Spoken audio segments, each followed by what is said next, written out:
Hello everyone, I thought today we would do a different type of video. So I've seen this all over TikTok and I think it would be a really fun thing to kind of do. So it is a trend that's going around and you kind of list reasons why people online should not be jealous of you or envious of you in your life. And I don't really see it as a negative thing. I see it as being very like open and transparent in a way, you know, because a lot of people will talk about how their life looks amazing, but then the stories and stuff behind it make you realize that they are just like everybody else. And I thought it's kind of a fun trend. I think so. So I was gonna have a list on my tablet, and then my tablet is almost dead, but look, I don't know if I've ever showed you this, my case. And then my boyfriend got this for me, so he got my name and a little cat carved into it, and it is actually pink, but I thought this was cute. And then my wallpaper's flowers. I love it. Anyways, let's get to it. I think the first thing that comes to mind is I'm a homebody, which a lot of you might be like, oh, I wish I was someone that could stay home. Do you? Because there's times where I've said no to really fun activities because I don't want to. I just want to rot at home in my PJs with my cats. Like, I don't want to socialize. And I would say, that's something to not be jealous or envious of, because I feel like you should want to go out there and be with people and try fun things. And yeah, I mean, I still do, but it's like not as much as I probably should for a 23-year-old. Number two is probably that I don't have the best mental health. So obviously I've been very open about that. I think more people should be open about it. I struggle with anxiety and depression. And obviously it's not super bad. Like, I have it under control. I'm in therapy. It's good. It's okay. Okay? But that is a big, big thing that it affects everything all the time in my life, and I don't think people quite realize that.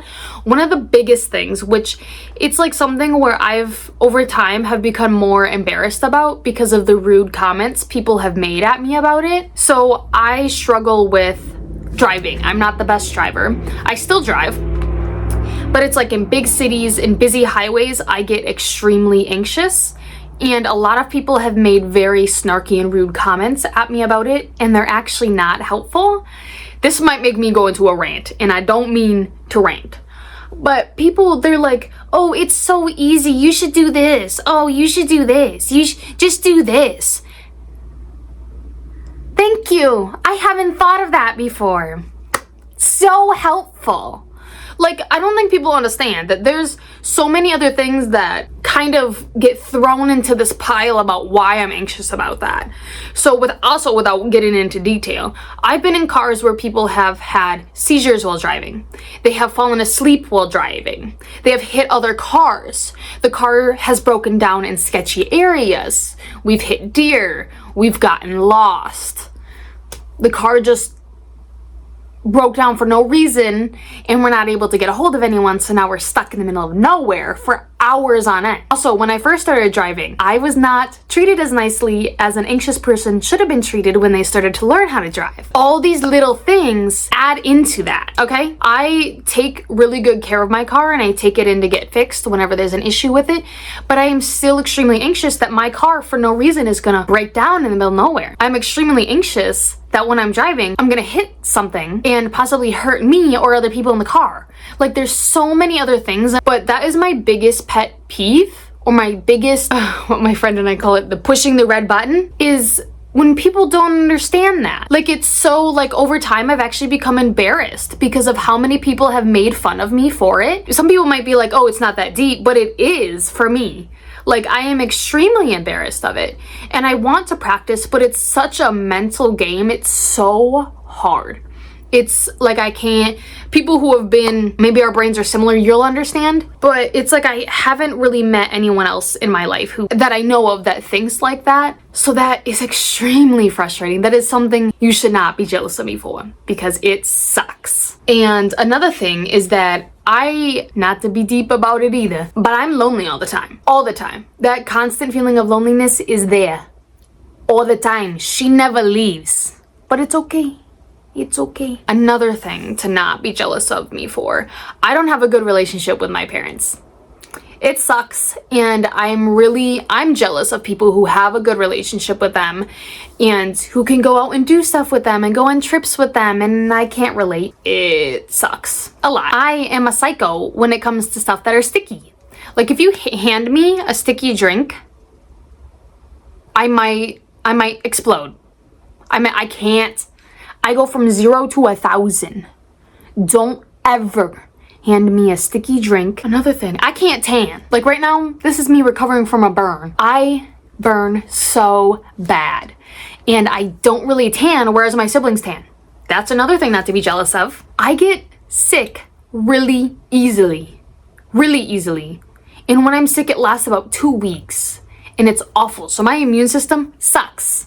Add that to the list. I have scoliosis. So I have a twisted spine and it curves to the left.